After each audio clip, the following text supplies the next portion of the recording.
We are here with the man who, of course, headlined and got the victory in his home state the first time the BKFC was in Michigan. And this man made sure to make it worth his while for sure. The man from Michigan, the Mohawk, Esteban Rodriguez joins us now. Esteban, thanks so much for your time, man. Make sure to check him out at Team Mohawk MMA on Instagram. Always a good time talking to you, my man. You're always so excited, always so positive. And it was a great fight for you. But I have to ask you right off the bat here, what did Cavender do to you, man? Because did he say something about your mama? Did he date your sister and break her heart or something? Because you were just out there for blood from the second. You could see before they even got you guys a scratch, just the way your face looked staring at that man across the squared circle from you. He must have insulted you some way because you looked like you were ready to kill him.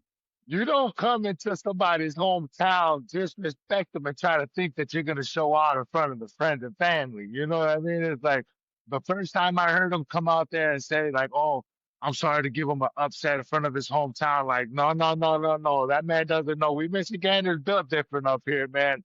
I feed off of the energy of the people. And, oh, man, did he not know what he was in store for, man? I try to He tell him, certainly man. didn't. I was ready for war, man. He just doesn't understand. This war ready is a whole different ball game. You're ready for it for sure because, I mean, you came off the 3-second KO in your last fight with that one punch. It took a little longer this time, but even then, within 5 seconds, you jumped on him, backed him up with the right, got him against the ropes, and then started throwing. I counted, 7 to 10 punches just the first 5 seconds before the guy went down. So obviously you were on a mission from the get-go here. I was definitely shooting to be able to get the most punches thrown in the 205 division in one round. But unfortunately, he wasn't able to handle the fire, man. I was really looking for that battle, though, man. Like, I've always wanted that war that I catch him, he catches me. And there was no doubt about it. He was one of the most toughest warriors that I've ever toed the line with, man. He caught me good, man. He caught me. I would feel like I was out for a second there, man. And I felt that moment where it was like, no, not this moment in front of all my friends and family. And I had to find a different fire, man. I went Super Saiyan in there, man, and just turned it on, and it was go time, baby. I had to send it, man. And I break the post, and I told myself, this is it. I'm all in, and this man ain't getting away from me this time. And no, no, no, no, no. And woo, man, we stuck to the game plan, and it worked perfectly, man. Yeah, he did catch you a little bit there coming off of that, the break. Once he got back up after that first knockdown, it seemed like he caught you backed up for like a second there. You still threw, though. You still came forward. How shook were you? Was everything off kilter there at first? Or was it just like, was it like, oh, damn, how did I let him hit me? Or what was going through your head there? For sure, man. There was no doubt about it, man. Everything went right. There was one of those moments where it was like, this is my moment. This is that movie moment where it's like, do I go down? Or do I make it all go in, all ahead and just come out with something that the world's never seen before? And man, I'm not gonna lie, I was out, man. I had to go blood sport in there and go Van Dam, man. All those moments that I was able to push through. Oh, dude, I don't know how, but it was just like something that I've never seen before, I've never felt before. And I went in and I pulled it out the hat, man. Well, obviously, you might have been something going on. You're off a little bit. You're still swinging. That still backed him up. That made him go back against the ropes again because, he felt that power. So he knew he was going to walk into one of those again and survive it. You got him back against the ropes again, unloaded on him for a second time, get him down. He's not even trying to get up that second time. Both times you knocked him down, you're right up in his face, talking that smack. The ref had to put you away. What was going on? What were you saying to him after you put him to the mat those 2 times? And, what was going through your mind? Did you get there? Because, we've seen that crosscast beforehand. I mean, Perdomo had a problem with that, where they took so long to get him away that by the time they got the count to Adams, it was off. So what was going on with you as you knock him down and still had to get in there and give a little extra words there? I found myself rocked, man. I was trying to find my stepping, man. And like, I had to find that figure in front of me. And like, once I knew exactly where he was, that's when I knew it was time to eat. And I kind of was speaking out loud, like, I can't go down like this, man. Like, I'm ready for war, man. And like, I was kind of speaking out loud in a way. And I was in there, man. Immediately when I kept going, we were going jab for jab. I just told myself I had to go in with that step two, and I couldn't stop touching him. And when I followed through, I told myself it's time to go all in. And I body, and I went up top again. And I just went straight for that dirty clencher so we didn't get out, because he was catching me on those range shots. And he was catching me good on the range. And I told myself, I'm embraced that clench. And this was that moment where it was like, I got to show this man the fire. And he called me good, so I had to make him pay for it. No doubt about it, man. What were you saying to him when he got him down those 2 times when you put him down with the knockdowns? What were you saying as you were up in his face afterwards? I was just like, no, don't get up, man. Like I was just in my mind too. I was telling myself, don't get up. I didn't think it was coming out, but it was. I guess it was definitely out there. I was just in my mind. I just kept thinking to myself, don't get up, don't get up, don't get up. I was definitely speaking out loud, man, and it was for sure.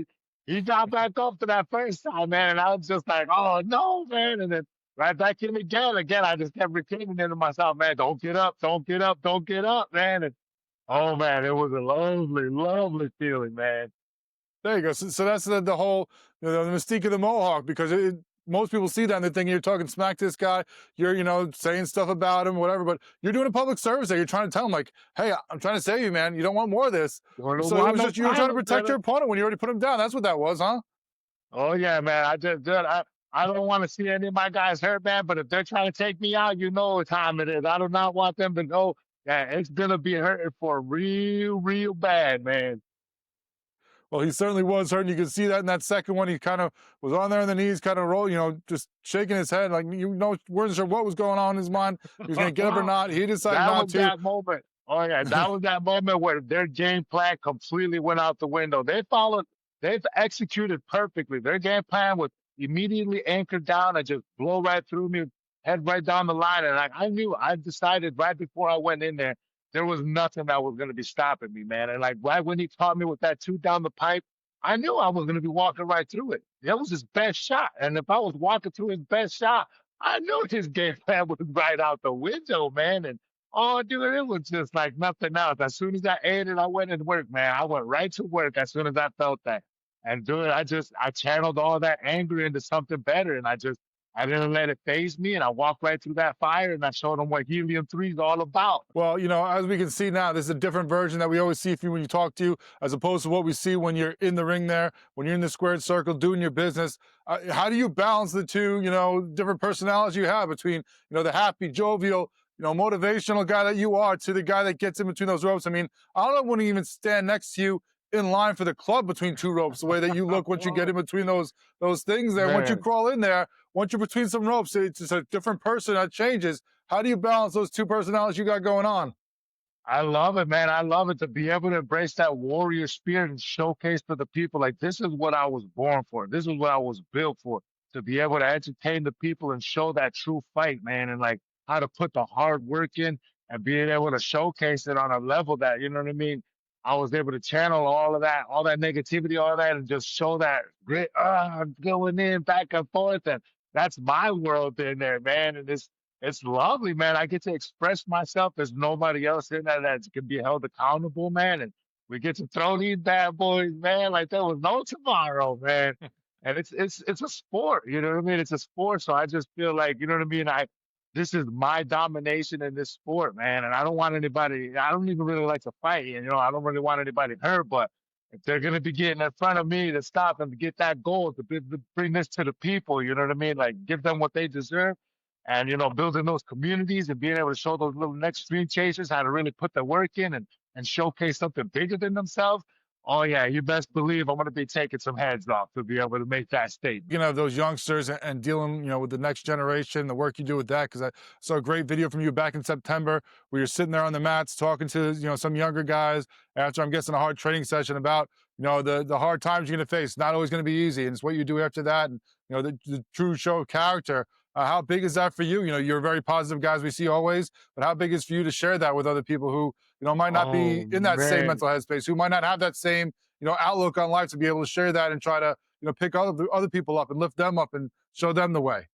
Yeah, this shows them right here. This is proof in the pudding right here. Like I had to put my money where my mouth is. I'm not just speaking to these guys out of just, watching these little videos or watching things here and there. Like I've lived through these experiences. I've went through these hardships. So to be able to show these guys instead of telling them, it's a whole nother feeling, man. And to be able to, you know what I mean, to back up that talk that I talk, you know what I mean? Because I've always learned you can't be that person, you know what I mean, that just starts to be out there talking and get for that. Like, no, sometimes the universe finds a way to give you a humble pie, man. So that's why I made sure I left no stone unturned.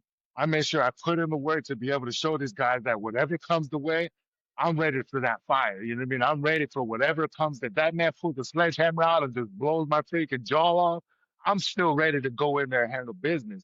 And I made that choice, and I understanding, like, showing these guys, you know what I mean, to being able to tell them more, hey, you guys, look, I was in that hardship. I was in that battle. You know what I mean? Now I'm able to really show them with footage on top of that what it takes, and like how to get pushed, how to push through those hardships, and like what it really takes to get through that and how to get through it. And everything I've been telling them is true. You're living that, you're showing that every day.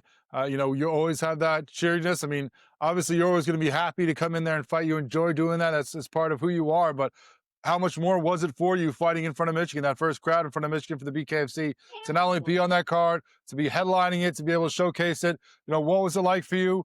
I'm sure there's, of course, when you're at home, there's difference of, people are always asking for Man, those tickets, people trying to get in there, gratis. They want to, they don't want to support you like that. They want to be like, hey, come on, hook me up with that. But despite all the stuff you probably have going on outside the ring when it's at home, what was it like for you to get in there, to be walking into that ring from the back, from the locker rooms, and have that energy, have that pop, have everyone there behind you rooting for you?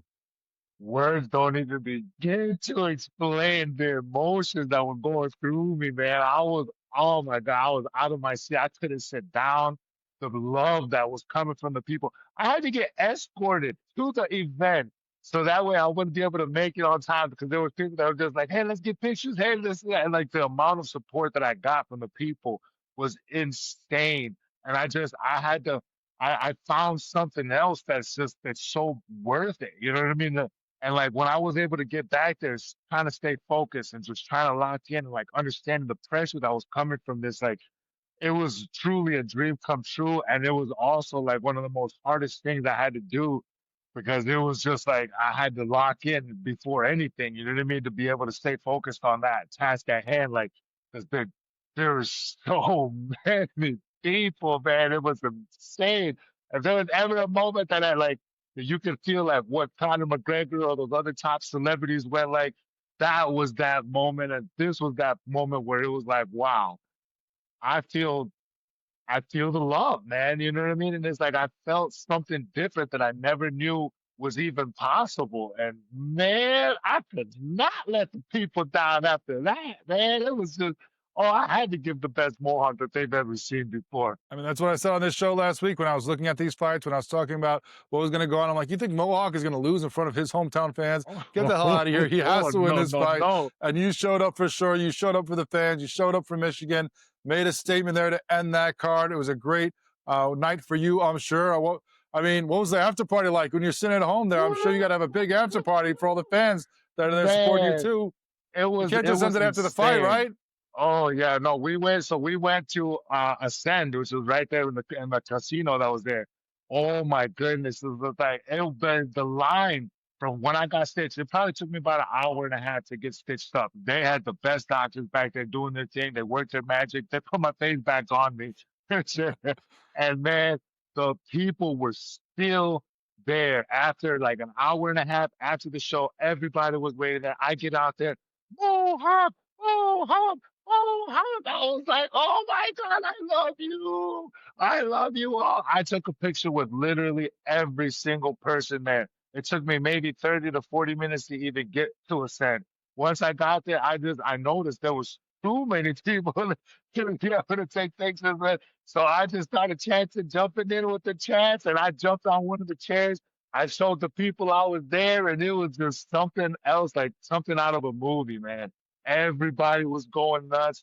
Like to be able to deliver on that aspect, I felt the people were there and they were just like, yo, thank you, thank you, thank you. And their energy was screaming thank you and gratitude and appreciation to be able to deliver on a level like that. Because man, you know, having somebody come from out of state talking crap, you know what I mean? And like, you get to that point where you're like, man, the little small sense of you doesn't really sometimes like to be that person. But there's also that little part of you that's like, oh man, that guy can't be coming over here to the home turf and try to take over. Like, no.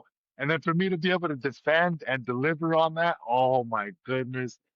The words don't even begin to explain. It was just a tsunami of emotions and goosebumps and just it was so much excitement and appreciation in that room, and just the energy was just you could cut it with a knife, man. You could cut it with a knife. I'm sure, man. I know you bring yourself, but you got that many people doing the same thing for you. It's going to be an epic night, a night that could probably only be outdone by maybe winning a title when we get to that point. But I mean, after the fight, Dave Feldman said in the Oh ring, yeah. he said you're one of the the faces of the BKFC. Is it feeling like that? You getting this Oh fair yeah, treatment? man. And if as much as we love seeing Mohawk in the U.S. here, maybe we take this on the road. I mean, let's get a free trip to Spain or Hey, Italy or some of these other cards. Like, let's get you on the road if you're oh one of the faces yeah, of the you know BKFC, right? they send the Mohawk anywhere overseas, you better believe I want to be bringing. You listen, they wherever they send me, I'm coming to bring the action. I don't care how long they've been training. I don't care who they've been training with. We coming out with some bangers. I'll tell you that. And either they're gonna be carrying me out on my field, or they're gonna be carrying out that gold right over my shoulder, man. So one or the other, though, man. I'll tell you, I will give the people what they want. And if they give me that opportunity to be able to represent all the beautiful state, I'll be able to go out there and give them exactly what they want. A brutal fight, baby. Speaking of that gold, I mean, that's what you're chasing. That you talked about that. Anyone in your way is going to get dispatched. It's no ill will. You want that title. Uh, what do you think? Do you think that you deserve that shot at this point? I mean, I don't know what's going on with the BKFC right now. They don't even have you in those top 5 rankings. I mean, the Oh, division's a listen, mess to begin with, and they don't even have you in the top 5 at 5-1. What is going on here? when they do the update on all of that right now, they're gonna be having me right at that top. Mark my words, there's not a thing these men can do to stop it. I'm coming for that belt. I'm gonna be jumping that line, or I'm gonna be blowing right past them. Either one of them is gonna be fine with me. But at the end of the day, I'm gonna be holding that gold, and I'm gonna be bringing that belt back to the people because that's exactly what they want, and that's exactly what they need. These communities need a champion like this, man. That's gonna be able to actually give back to the community, actually give the people hope.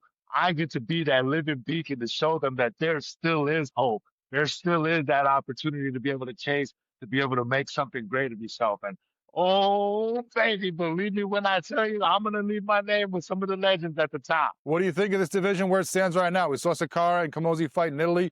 I mean, honestly, I thought that judging was complete crap. I thought Kamosi won that 3-2 easily. If not 4-1, it's just still be holding the title, but it was in Italy, so they gave it to Sakara. Do you think that those guys get rematch? You got to fight somebody else. Do you think Oh, you get a shot off of this I, one? What's the talk, been talks with Dave I, since this fight? I feel like, man, it doesn't matter where them boys go, man, one way or another. I'm going to be coming for both of their heads, man. One of them I know definitely is the real champ.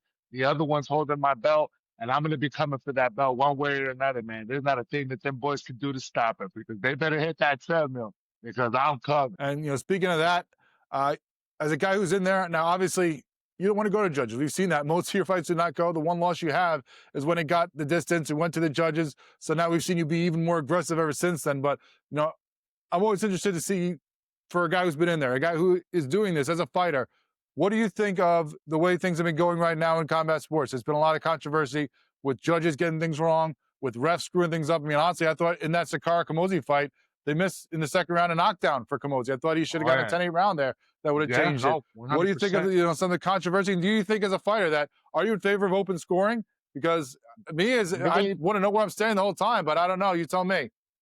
me personally, man, I say get all the judges out of there, man. I don't want to leave anything in the judges' hands anymore. From here on forward, you best believe when the Mohawk steps in there, the judges get a night off. I don't like the way that they handled that business, man. And when them boys come to step in the ring with me, man, I'm gonna be taking them out. There's no ifs, ands, or buts about it. They don't need to worry about bringing in the judges. All right, before we let you go, you've talked about how far you've come, how, you've climbed up from some hard times to where you are now. What's it been like for you through your BKFC career? Where do you feel where you stand now? How do you feel from where you started to where you Man, are now? it has Obviously, it's been a been. big change in your life, big change in your combat sports career. When you're looking back right now, not that you're anywhere near the end, because there's still plenty more years in the Mohawk, hopefully, but, Oh yeah. how do you feel Oh from the yeah. start of your career in the BKFC to where you've risen now in these ranks? Man, I am here to show the people that hardship is so worth it, man. Listen, I've put in tooth and nail. I've sacrificed everything and I've burnt the boats. And I am a living testimony to show what happens when you put that blind faith in, man. I walk with all God's armor now, man. I'm God's beautiful monster now, baby. And I'm showing them what hardship and hard work does. Man, we are coming like a force that has never been seen before. And I will be changing the next definition of pressure because I'm coming like they've never seen before, man. And ooh, baby, I'm just here to start it. He is the Mohawk. Esteban Rodriguez, of course, winning in a first-round KO at home in front of his fans in Michigan, the BKFC last weekend. And we're looking forward to seeing what is next. Esteban, thanks so much. Heal up, man. We'll talk to you again soon. Thank you, Looking brother. forward to see what your next chapter is with the BKFC. Buckle up, baby, because I'm coming.